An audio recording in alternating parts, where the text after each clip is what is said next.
अहंकार माणसाचा मृत्यू खेचतो. ही म्हण फक्त म्हणण्यापुरती नाही, तर रिॲलिटीमध्ये सुद्धा खरी होते महाभारताच्या या स्टोरीवर.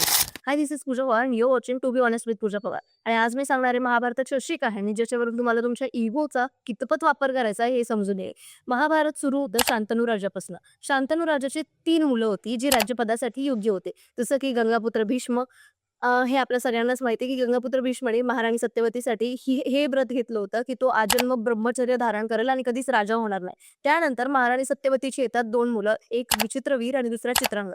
विचित्रवीर हा फिजिकली इल असल्यामुळे त्याचा लवकर मृत्यू झाला, पण त्याच्या आधी चित्रांगदचा मृत्यू झाला. जो राज्य होण्यासाठी परफेक्टली परफेक्ट होता, पण तरीसुद्धा त्याच्या इगोमुळे त्याचं मरण जमलं. खरं तर त्याने एका क्षुल्लक कारणावर एक युद्ध स्टार्ट केलं आणि त्या युद्धामध्ये मरण पावला. परंतु त्या युद्धाचं कारण काय होतं माहिती त्याच्या नावाचा तो राजा होता म्हणून. म्हणजे त्याचं असं म्हणणं होतं, की हस्तिनापूरमध्ये किंवा कुठल्याही राज्यात चित्रांगद नावाचा एकच राजा पाहिजे आणि तो म्हणजे तो स्वतः. जर दुसरा राजा असेल तो त्याला मारून टाकेल. म्हणून त्याने दुसऱ्या राज्याच्या एका चित्रांगद नावाच्या राजाचा युद्ध करायला गेला आणि तिथे स्वतः शहीद होऊन वापस आला आणि त्यामुळेच तो सुद्धा राजा झाला नाही आणि त्या पिढीत कुठलाही राजा हस्तिनापूरला भेटलाच नाही. आणि म्हणून it is said that ego kills the person.